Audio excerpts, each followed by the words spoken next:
O Senhor esteja convosco. Ele está no meio de nós. Proclamação do Evangelho de Jesus Cristo, segundo São João. Glória a vós, Senhor.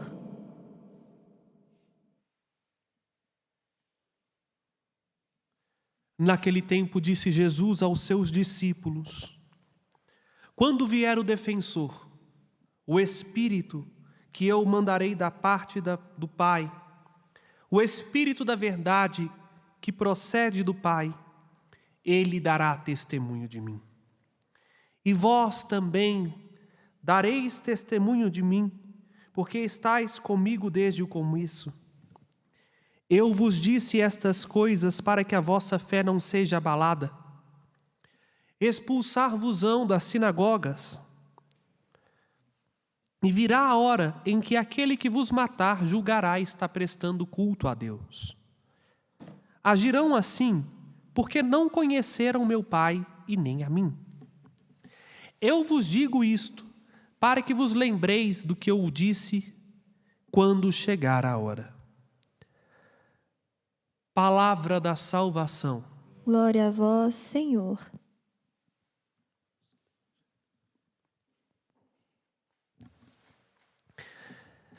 Tem hora que nós nos esquecemos que o Senhor ama seu povo de verdade, né?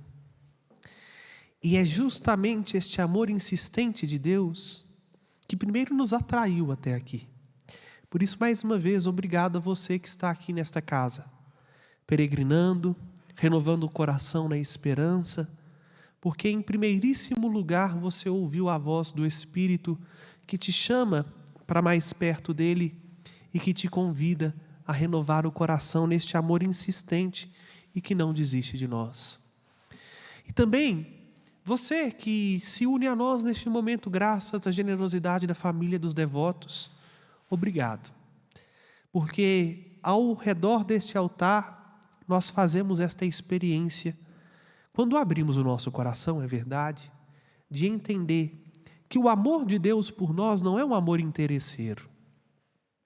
Vivemos num mundo de falsos amores.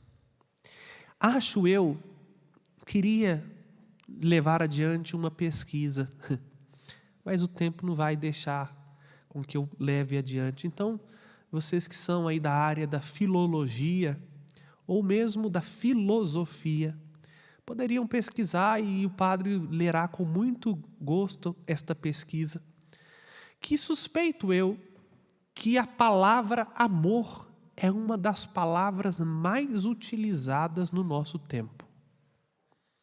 Agora, meus irmãos e irmãs, esta pesquisa era para comprovar isso, se o padre está certo ou se o padre está errado. Suspeito. Porque tudo que nós fazemos é dito em nome do amor. Até para justificar os nossos erros. Olhamos para o mundo aí fora e falamos, não, nós vivemos uma sociedade do amor.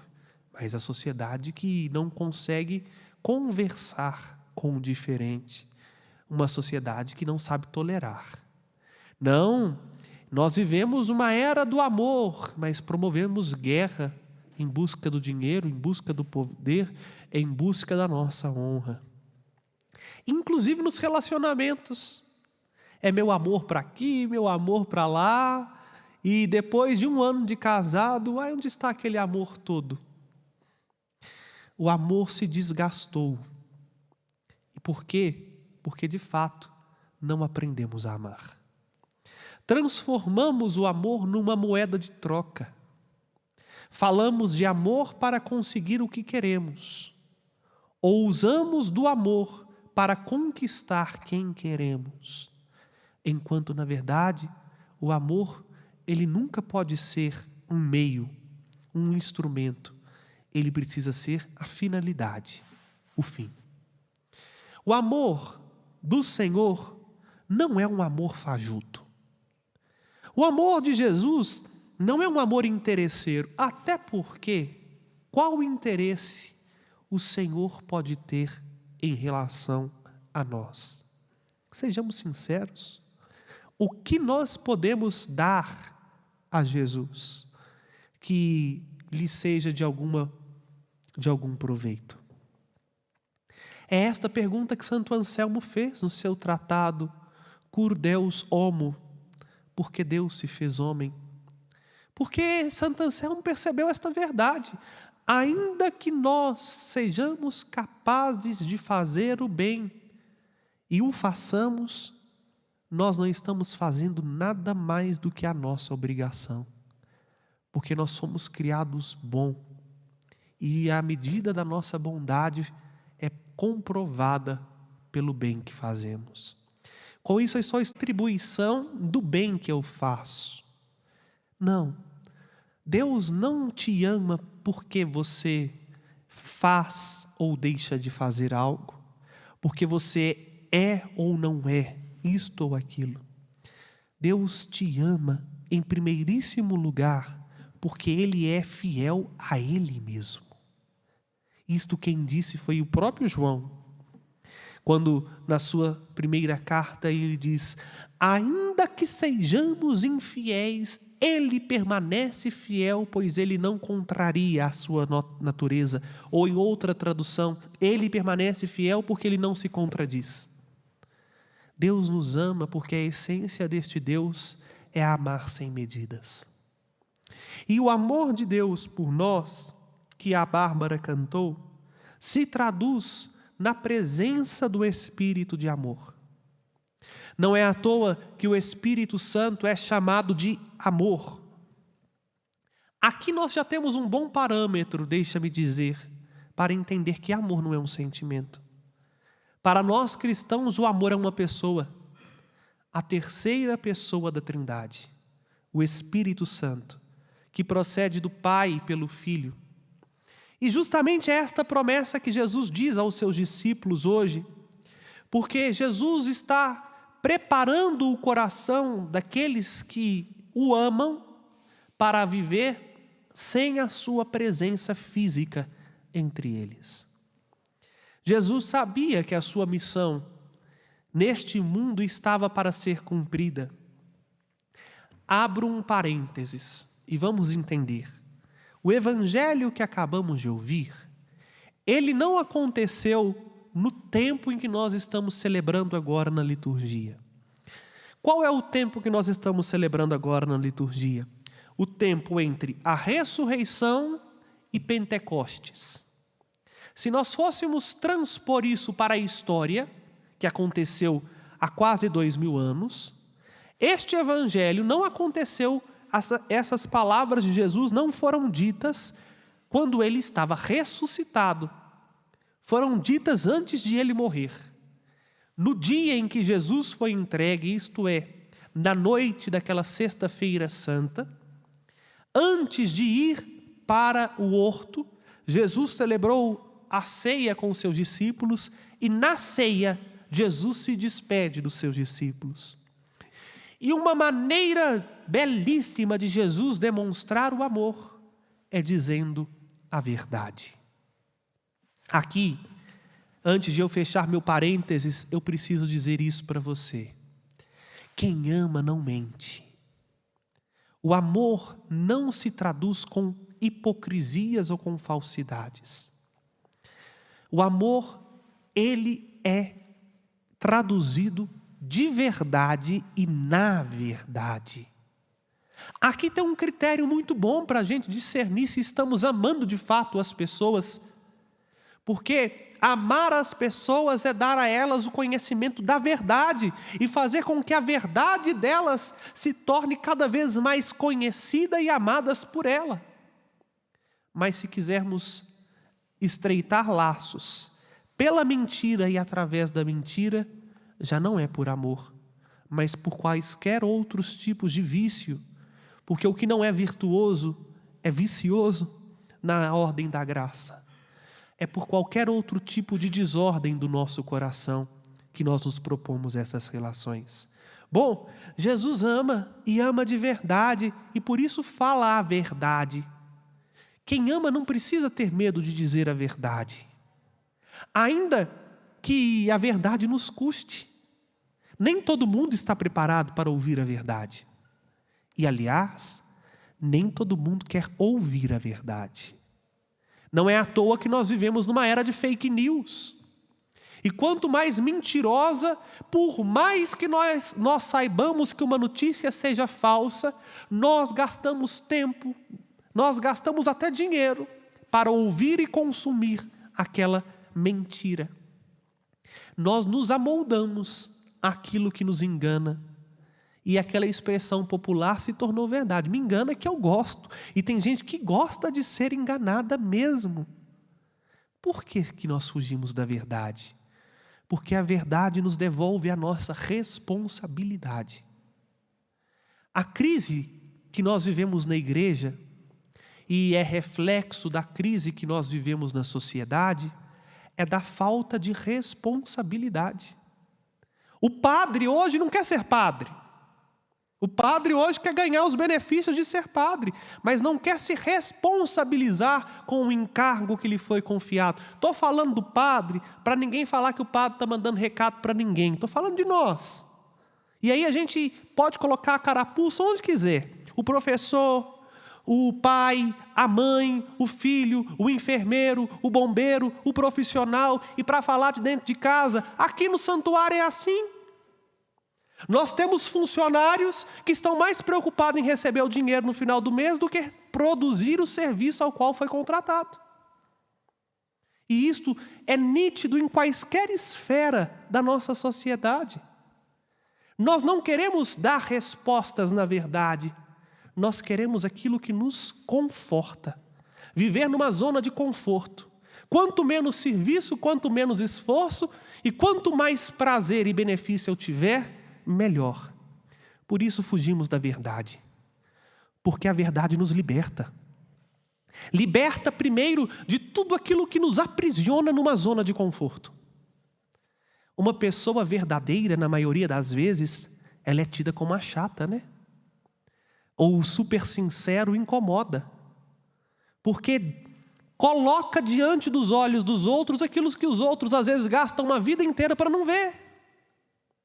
E aí, veja, liberta de relações falsas, liberta de situações cômodas, mas só a verdade traz a paz. Só a verdade sacia o coração humano. Aqui me recordo de Santo Agostinho, que viveu uma vida inteira sincera. E tá alguém para me comprovar do contrário. Santo Agostinho, ainda quando viveu uma vida louca, ele foi sincero. Ele buscava a verdade. E na busca da verdade ele encontrou o Cristo. E isso ele entendeu. Fora de ti, Senhor, não há verdade que nos salve. E isso ele diz nas suas confissões. Vejam, a sinceridade é um caminho bom. E se somos sinceros, encontraremos a verdade. E a verdade é a filha mais velha do amor. Porque só o amor diz a verdade. E só o amor existe. É de verdade. O é de verdade dá um duplo sentido na língua portuguesa. Mas eu quero usar o sentido primeiro, no sentido mais filosófico e profundo do verbo ser. Só o amor é de verdade. Só o amor existe. Ou seja, só o amor subsiste de verdade. Meus irmãos, e o amor de Jesus fala a verdade nesse contexto da última ceia. Porque Jesus sabe muito bem o barro de onde a gente vem. Se os discípulos dele olhassem para a cruz, sem que tivessem ouvido isso de Jesus, eu acho que nós não estaríamos aqui hoje não, porque a maioria tinha dado no pé. A cruz é a maior frustração da humanidade. Vejamos a cruz meramente com os olhos humanos. Olhamos para o Cristo na cruz e vemos um derrotado, um falido, um fracassado. Olhamos para um Cristo na cruz e o vemos sem beleza, sem formosura, sem riqueza e inclusive sem dignidade. Quem é que suporta a cruz, se não for por amor? Quem é que tem um amigo e suporta um amigo que tem a fama dos piores? porque a cruz não era para os bons, a cruz era para os piores dos piores. Jesus sabia muito bem que a cruz precisa de uma disposição muito grande de coração para suportá-la. Por isso disse estas coisas, e olha a franqueza de Jesus: eu vos disse estas coisas para que a vossa fé não seja abalada. Só quem ama sabe de fato o que o outro precisa receber de nós. O amor de Jesus é tão grande que conhece cada um dos seus por dentro e sabe muito bem que se eles não ouvissem de Jesus que Jesus ia passar por isso, a fé deles ia por água abaixo. Já deu uma balada boa, porque só de ver Jesus preso, Pedro negou. Depois você fala isso, Bárbara, mais rapidinho, viu? Vira um trocadilho bom. Ver Jesus preso, Pedro não negou. Por quê? Escandalizou-se. Mas como, meu Deus do céu? O cara que ressuscitou um defunto aí há menos de um mês. O cara que curou uma multidão, multiplicou o pão, andou sobre as águas, agora está preso. Como assim? Contraria-nos, meus irmãos. E Jesus diz a verdade. E a verdade que hoje nós ouvimos do Evangelho, ela é translocada para um outro sentido, o sentido celebrativo. E por que nós ouvimos este Evangelho hoje, não na Quaresma? Porque na quinta-feira agora inteira 40 dias do tempo pascal. E no 40º dia da sua ressurreição, Jesus voltou ao céu e subiu aos céus. E nós cremos, não só cremos como professamos, subiu aos céus e está sentado à direita do Pai. E lá do céu ele há de vir um dia para julgar os vivos e os mortos. Aí nós ouvimos este evangelho hoje no tom de despedida. Porque ao subir aos céus, na sua ascensão, eu e você não vemos mais Jesus com os olhos da carne. Nós só vemos Jesus agora com os olhos da fé. E ser privado desta visibilidade do Cristo traz no nosso coração um sentimento de luto. É como se nós perdêssemos alguém. E só quem sabe a dor do luto entende o que o padre está dizendo. Jesus diz a verdade: olha, não fiquem tristes não, porque eu preciso voltar para onde eu venho. Porque se eu não for, não virá o Espírito Santo. E só o Espírito Santo pode fazer com que vocês vivam uma vida na verdade, de verdade e para mim que sou a verdade. Porque vão vir dias, diz Jesus, em que vocês vão ser caluniados, difamados, presos e mortos. Está vendo? Jesus não escondeu. Ele não pôs igual aquelas propagandas que a gente vê na TV. Aí está lá a propaganda, um número grandão, aí está uma letrinha miudinha lá que quase ninguém enxerga, passa rapidinho, tem que ter uma lupa e ainda dar pausa para ver que aquilo ali é o valor inicial. Não, Jesus já põe tudo com letras garrafais e grandes. Querem ser meus amigos? Querem ser meus discípulos? A verdade é essa, ó. Vocês vão ser entregues pelas pessoas que amam vocês. Vocês vão ser tidos como chatos. Vocês vão ser mortos. Vão ser perseguidos. E as pessoas que fazerem isso com vocês vão dizer que estão fazendo isso pela verdade. Agirão assim, diz Jesus, porque não conhecem nem o Pai nem a mim. Mas nós que conhecemos o Pai e o Filho, nós temos um consolo. Lembrem do que eu disse quando chegar a hora de vocês. Aqui está uma experiência profunda do amor de Deus, meus irmãos e irmãs.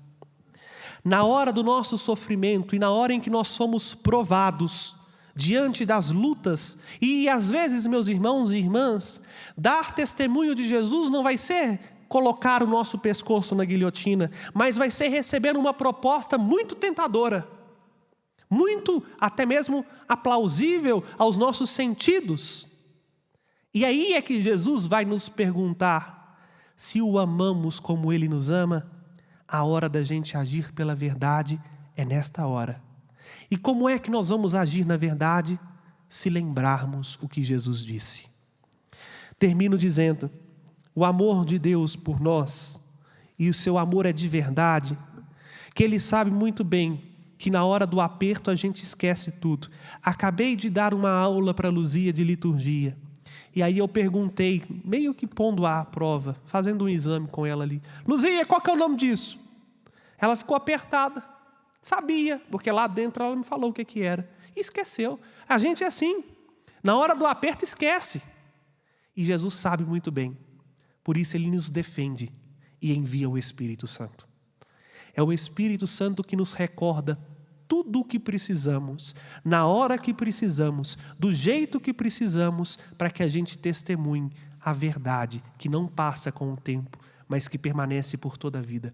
A verdade de que Ele é o Senhor, é o meu Senhor, e por isso é Ele quem determina as regras da minha vida. Só assim nós vamos fazer valer, meus irmãos e irmãs, a ressurreição de Jesus na nossa história.